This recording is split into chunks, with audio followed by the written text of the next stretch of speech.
Good morning students, welcome back in your moral science class. So today we will start our chapter number 7, that is a stone on the road. Once upon a time there lived a king named Keshav. The king was a kind and noble ruler, but he was not happy with the people of his kingdom because most of them were lazy.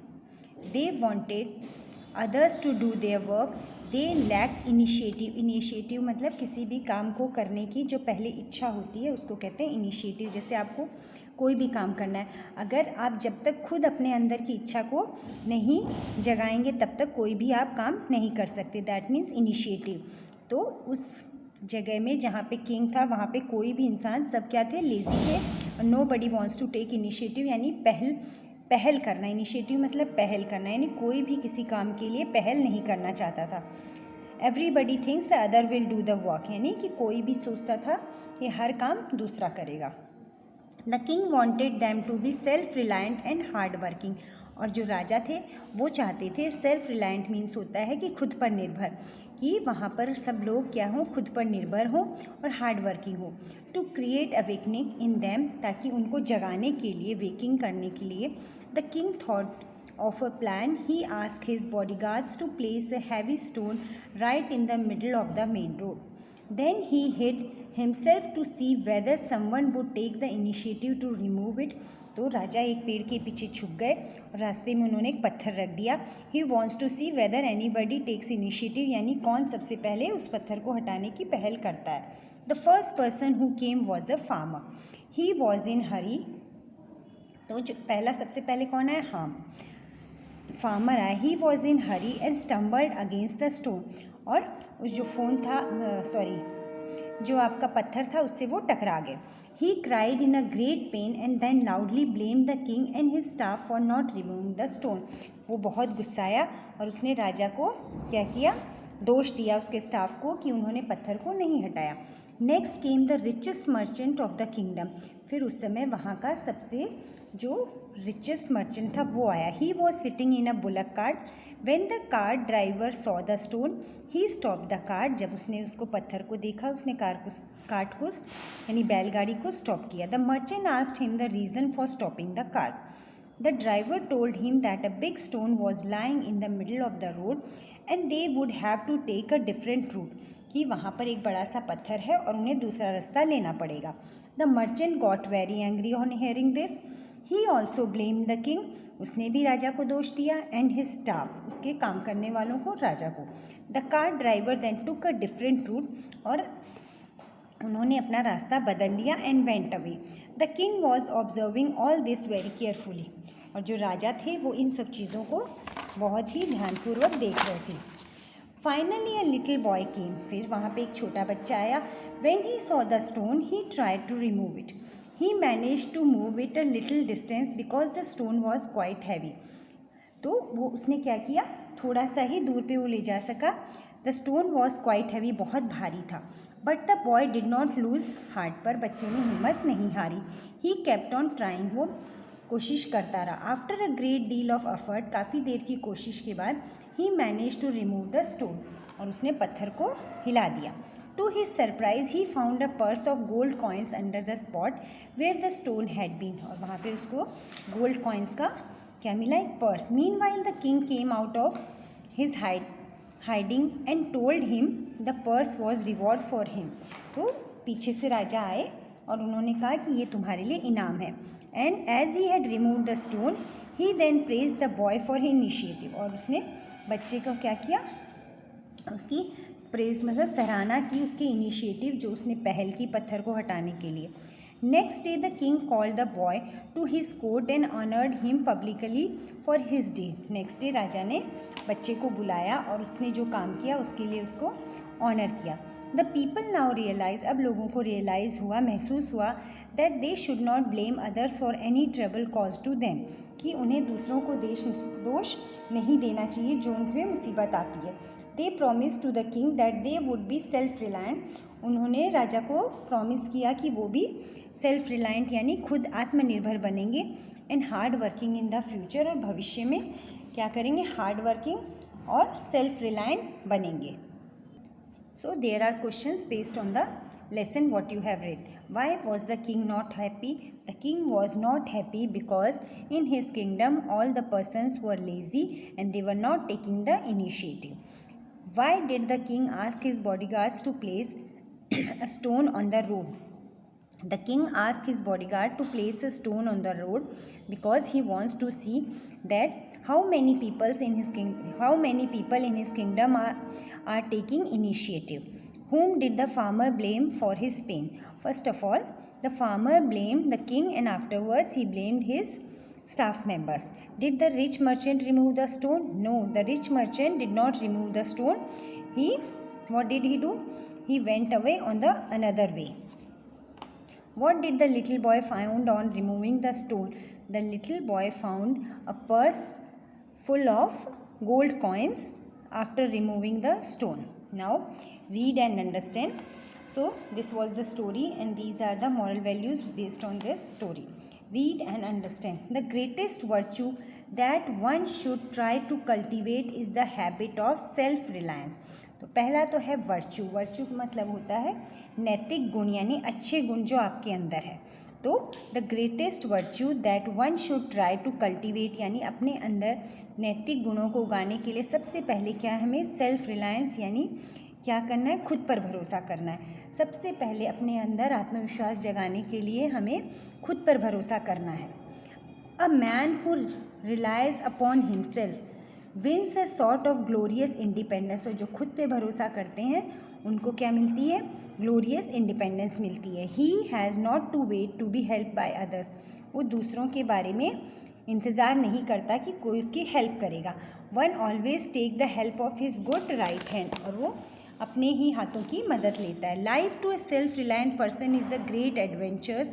और जो व्यक्ति खुद पे भरोसा करते हैं उनके लिए लाइफ क्या एक एडवेंचर है, फुल ऑफ इंटरेस्ट है क्योंकि वो अपना काम इंटरेस्ट से करते हैं. एंड एक्साइटमेंट यानी उनमें क्या होती है, जागरूकता, उत्सुकता. एक्साइटमेंट मतलब वो उत्सुक होते हैं, हर काम को करने के लिए तैयार रहते हैं. He never feels dull and desperated. और वो कभी भी मायूस नहीं होते, उदास नहीं होते. Most happy is he who is entirely self reliant. और सबसे हैप्पी कौन है, who is entirely self reliant, जो अपने आप पे क्या है, भरोसा करते हैं, खुद पे निर्भर होते हैं, वो क्या होते हैं, हैप्पी होते हैं.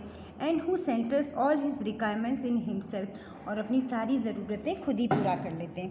Thrown upon his own resources he accept the challenges of life. और लाइफ के जितने भी चैलेंज हैं वो एक्सेप्ट करते हैं क्योंकि उनको खुद पे भरोसा होता है. And develop new virtues. और अपनी लाइफ में नए नैतिक मूल्य, अच्छे गुण डेवलप करते हैं, न्यू क्वालिटीज़ लाते हैं. His latent powers awake and flourish. और उसके अंदर क्या होता है, अच्छी आदतें जागती हैं. He is ever ready to take the initiative. और हमेशा वो क्या होते हैं, इनिशिएटिव लेने के लिए तैयार रहते हैं, यानी कुछ भी काम करने की पहल के लिए तैयार रहते हैं. जैसे भी उन्हें कोई काम कहा जाता है वो हर समय तैयार रहते हैं. Always confident of finding a way of difficulties. और हमेशा मुसीबतों में से राह निकाल लेते हैं. In our country the lesson of self reliance is particularly needed. हमारी कंट्री में आत्मनिर्भरता की बहुत ही आवश्यकता है.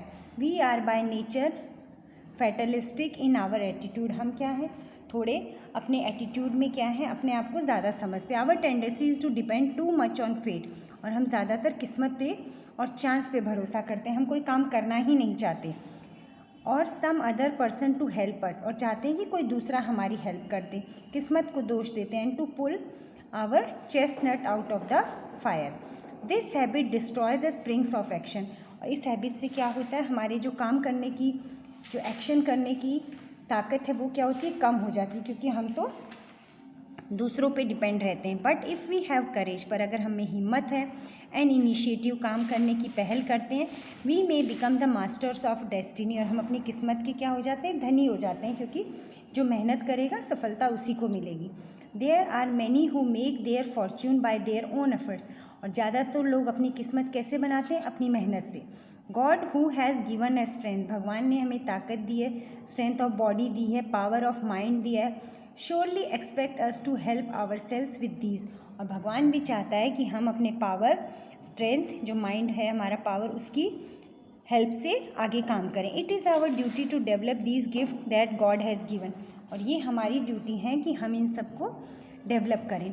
Self reliance is the parent of many virtues, और सेल्फ रिलायंस मतलब जो खुद पर भरोसा है वो हमारे नैतिक मूल्यों का विकास करता है। The self reliant man is patient and preserving, और ये बहुत समझदार आदमी होता है। He does not N V others, वो दूसरों का बुरा नहीं चाहते। Nor does he think of bagging favours, और कभी भी किसी चीज़ को भीख में नहीं चाहते। He faces his misfortune with a quiet courage, और अपनी जो उनकी मिसफॉर्च्यून मतलब जैसे किस्मत अगर उनकी ख़राब है तो वो उसको क्या करेंगे, मेहनत से उसमें काम करेंगे ताकि उसको अपनी किस्मत को चमका सके। The self reliant man feels neither fear nor shame to labour with his own hands, और जो आत्मनिर्भर व्यक्ति होता है वो क्या होता है, ना ही तो डरता है, ना ही उसको किसी काम करने में शर्म आती है, वो अपने हाथों पे विश्वास करता है। If necessary he is always learning new lessons, हमेशा वो नए लेसन लेता है। गैदरिंग वैल्यूबल एक्सपीरियंस, और नए नए एक्सपीरियंस इकट्ठा करके आगे बढ़ता है। His example is an inspiration and his achievement is example to others, और वो एक एग्जाम्पल बन जाता है। उसकी मेहनत, उसको जो मिला है वो दूसरों के लिए एग्जाम्पल बन जाता है। हिज कॉन्फिडेंस, उसकी हिम्मत, himself wins him the confidence of other, उसकी हिम्मत क्या करती है, wins him the confidence other, दूसरों में भी कॉन्फिडेंस पैदा करती है। Self reliant does not mean that one should be proud of about oneself, और आत्मनिर्भर होने का मतलब ये नहीं है कि आप अपने आप पे घमंड करें। It should always go hand in hand with the proper feeling of modesty. और another defect to be guarded against selfishness, और इसको हम सेल्फिशनेस नहीं बनानी है कि हम तो आत्मनिर्भर हैं तो हम लोग तो कुछ भी कर सकते हैं। A man should act not for himself but be ready to lend a helping hand to others in their need, उसको अपनी ही हेल्प नहीं करनी, दूसरों की भी हेल्प करनी है। Finally the self reliant man should not be unwilling to accept help from others, और जैसे वो दूसरों की हेल्प करता है, अगर कोई उसकी हेल्प करना चाहता है तो उसको भी उसके लिए मना नहीं करना चाहिए, उसको भी हेल्प ले लेनी चाहिए। Generally the world estimates us as we estimate our self, यानी ये जो वर्ल्ड है, जनरली द वर्ल्ड यानी जो दुनिया है, एस्टिमेट अस, एस्टिमेट हमारा आकलन भी उसी तरह करती है जैसे हम दूसरों का करेंगे। यानी जनरली द वर्ल्ड एस्टिमेट अस, जो वर्ल्ड है वो हमारा आकलन करता है एज हम दूसरों का करते हैं। ओके, तो now there are some questions. Who is responsible for maintaining the facilities provided to us? So who is responsible for maintaining the facilities provided to us? So what is that? The self reliance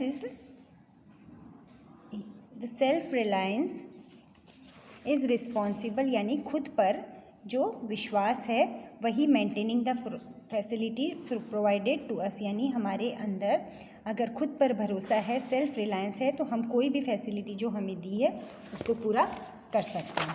Next is, do you bear your responsibility in keeping your home and school neat and tidy? Yes. Do you wait for someone to help you in doing the things you can do on your own? ये आपको अपने बारे में खुद को सोचना है। Now fill in the blanks with the correct words. The king was a kind and noble ruler. The people of kingdom were very lazy. The farmer was in hurry and stumbled, यानी ठोकर खाकर, against the stone. That little boy managed to remove the stone. The king was happy because the people were very hardworking. It is false. The farmer praised the king and his staff for keeping the stone on the road. False. The merchant asked the cart driver to take a different route. True. The boy removed the stone after a great deal of effort. This is also true. The king rewarded the boy. True. If you were in the boy's place, what would you have done? If you were in the place of the boy, you will also do the same thing, that you will also try to remove the stone. Okay, and here we finish the lesson. Thank you.